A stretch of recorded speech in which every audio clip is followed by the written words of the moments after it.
Hello friends, നമുക്കിന്ന് കുഞ്ഞു പിള്ളേർക്ക് വേണ്ടിയുള്ള റെസിപ്പി കണ്ടാലോ.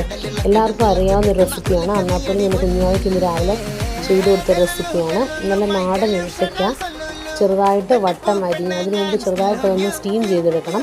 ഒരു സോഫ്റ്റ്നെസ്സിന് വേണ്ടി. നല്ല പഴുത്ത കായ എടുക്കുകയാണെങ്കിൽ നല്ല നേരിയ നിറവും അതുപോലെ തന്നെ ഇച്ചിരി സ്വീറ്റ്നെസ്സും ഒക്കെ കാണും.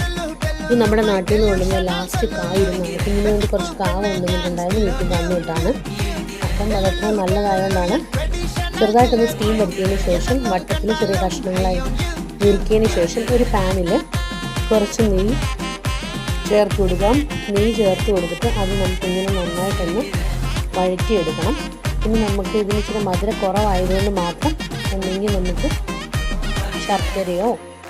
ശർക്കരപ്പൊടിയോ അതല്ലെന്നുണ്ടെങ്കിൽ നമുക്ക് എന്തെങ്കിലും ബ്രൗൺ ഷുഗറോ എന്തെങ്കിലും ഇട്ട് കൊടുക്കാം. വെളുത്ത പഞ്ചസാര കുഞ്ഞുങ്ങൾക്ക് പൂർണ്ണമായിട്ട് ഉപയോഗിക്കാത്തതാണ് നല്ലത്.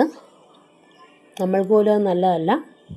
അങ്ങനെ ചെറിയ തീയിൽ കിടന്ന് നന്നായിട്ട് മൊരിഞ്ഞ് വരുമ്പോൾ ഒരു നെയ്യുടെ ഫ്ലേവറൊക്കെ വരും. ഇവിടെ കഴിയാൻ മടിയാണ്, എങ്കിലും ഇടയ്ക്കിടയ്ക്ക് ഇഷ്ടപ്പെടുന്ന ഒരു റെസിപ്പിയാണ്. എന്നിട്ട് അതിലേക്ക് തന്നെ നമുക്കൊരു മുട്ട പൊട്ടിച്ച് കൊടുക്കാം.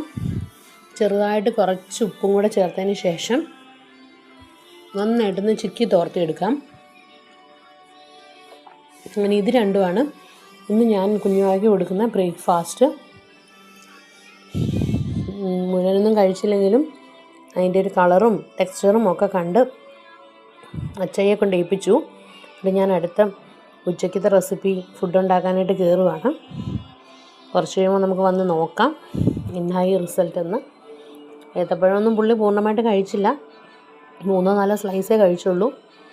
അപ്പം ചില സമയത്ത് ഭയങ്കര മടിയാണ് കഴിക്കാൻ. കാർട്ടൂണൊക്കെ കണ്ടിരുന്നാൽ